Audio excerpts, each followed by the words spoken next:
Good morning friends. स्वागत है इस वीडियो में। चलिए आज हम इस वीडियो में हिंदी कक्षा 10 पद्य साहित्य के पाठ 1 का भाग 2 और 3 पढ़ेंगे। पाठ का नाम है पद, तो इसका संदर्भ क्या हो गया? प्रस्तुत पद्यांश हमारी पाठ्य पुस्तक हिंदी की पद नामक पाठ से लिया गया है, जिसके लेखक सूरदास जी हैं। तो ये आपका संदर्भ हो गया। अब प्रसंग क्या रहेगा? इस पद्यांश में निराकार ब्रह्मा की आराधना में कठिनाई बताते हुए साकार ब्रह्मा अर्थात भगवान श्री कृष्ण के बारे में सूरदास जी ने श्रेष्ठ बताया है। तो इसकी व्याख्या हम लोग देखेंगे। देखिए, अभिगत गति कछु कहत न आवै। सूरदास जी कह रहे हैं कि निराकार ब्रह्मा के बारे में अर्थात उनकी गति के बारे में कुछ भी नहीं कहा जा सकता। ठीक, ज्यों गूंगे मीठे फल को रस अंतर्गत ही भावे। ज्यों गूंगे, जिस प्रकार गूंगा व्यक्ति मीठे फल को अर्थात मीठे फल के रस को, मीठे फल के रस के आनंद को अंतर्गत ही भावे, अंदर ही अंदर आनंद लेता है। परम स्वाद सब हिंसु, परंतु उसके स्वाद को अपने शब्दों से नहीं कह सकता। निरंतर अमित तोष उपजावे, उसी प्रकार निराकार ब्रह्मा के आनंद को हम अंदर ही अंदर समाहित किए रहते हैं या उपजाते हैं। मन वाणी को अगम अगोचर, जो जाने सो पावे। सूरदास जी कह रहे हैं कि निराकार ब्रह्मा के मन और वाणी अगम अगोचर मतलब इंद्रियों से दूर हैं। मन और वाणी इंद्रियों की पहुंच से दूर है, तो इसे किस प्रकार जाना जा सकता है? रूप रेख गुण जाति जुगति, बिनु निरालंब कित धावे। सूरदास कह रहे हैं कि निराकार ब्रह्मा का न कोई रूप है, ना ही रेखा है, ना ही कोई गुण है, ना ही कोई जाति है, ना ही उनकी कोई विशेषता है। बिनु निरालंब कित धावे, बिना निर मिस नहीं, आलंब मिस आधार, बिना आधार के उनके ज्ञान को प्राप्त करने के लिए किधर दौड़ा जाए। सब विधि अगम विचरहि, ताते सूर सगुन पद गावे। सूरदास सब प्रकार से विचार करके यह पाते हैं कि यह सब बातें इंद्रियों से दूर हैं, इसलिए वे अपने पद में उनकी भक्ति के बारे में गाते हैं। ठीक है, अब इस पाठ का हम लोग तीसरा भाग देखेंगे।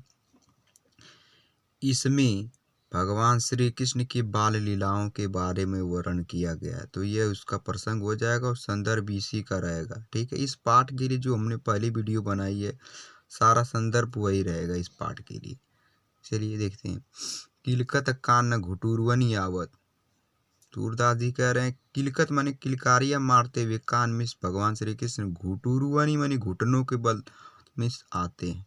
किलकारियां मारते हुए भगवान श्री कृष्ण घुटनों के बल आते हैं। मणिमय कनक नंद के आंगन, बिंब पकड़ियों धावत। मणिमय माने मणि से युक्त, कनक सोने, मणि और सोने से युक्त नंद के आंगन, नंद बाबा के आंगन में बिंब पकड़ियों धावत, अपनी परछाई को पकड़ने के लिए दौड़ते हैं। देखिए, किलकारियां मारते हुए भगवान श्री कृष्ण घुटनों के बल चलते हैं तथा मणि और सोने से युक्त नंद बाबा के आंगन में अपनी परछाई को पकड़ने के लिए दौड़ते हैं। कबहू निरखी हरि आपहु छाँव को, कर सौ पकड़न चाहत। कबहू मिस कभी निरखी मिस निहार कर हरि मिस भगवान श्री कृष्ण आप छाँ को, अपनी परछाई को देख कर सौ पकड़न चाहत, उसे पकड़ना चाहते हैं। कभी अपनी परछाई को भगवान श्री कृष्ण देख कर पकड़ना चाहते हैं। किलकी हंसते राजत दवे दितिया, पुनि पुनि तिहि अवगाहत। किलकी मिस किलकारियां मारते हुए, हंसते हुए किलकारियाँ मारते हुए जब वे हंसते हैं तो राजत मिस चांदी के समान, द्वय मिस दो दंतियाँ मिस दांत। किलकारियाँ मारते हुए जब वे हंसते हैं तो उनके सामने के दो दांत चांदी के समान सुशोभित होते हैं। पुनि पुनि तिहि अवगाहत, बार बार दिखाई देते हैं, जो बहुत ही अच्छे लगते हैं। कनक भूमि पर कर पग छाया, उपमा इक राजती। सूरदास जी कह रहे हैं कि कनक मिस सोने की धरती पर, कर मिस हाथ, पग मिस पैर की छाया। सोने की भूमि पर जब उनके हाथ और पैर की छाया पड़ती है तो इस प्रकार ऐसा प्रतीत होता है कि मानो सोने की भूमि अपना आसन बनाए हुए उनका इंतजार कर रही है। करी करी प्रतिपद प्रतिमनि वसुधा, कमल बैठकी साजती। उनके प्रत्येक करी करी में प्रत्येक पैर या हाथ जहाँ पृथ्वी पर पड़ते हैं, धरती पर पड़ते हैं, ऐसा प्रतीत होता है मानो कमल अपनी बैठकी सजाए हुए है। बाल दशा सुख निरखी जसोदा, पुनि पुनि नंद बुलावती। बाल दशा, बचपन की, भगवान श्री कृष्ण के इस बचपन की दशा को देखकर माँ यशोदा पुनि पुनि मिस बार बार नंद बाबा को बुलाती है। अचरा तरले ढाकी, सूर के प्रभु को दूध पियावती। अचरा तरले ढाकी, अपने आंचल में ढककर सूर के प्रभु सूरदास के भगवान श्री कृष्ण को दूध पियावती, अपना दूध पिलाती हैं। यदि आपको वीडियो अच्छी लगे तो इसे शेयर करें, कमेंट करें और यदि चैनल पर पहली बार हो तो प्लीज़ इसे सब्सक्राइब करें। धन्यवाद।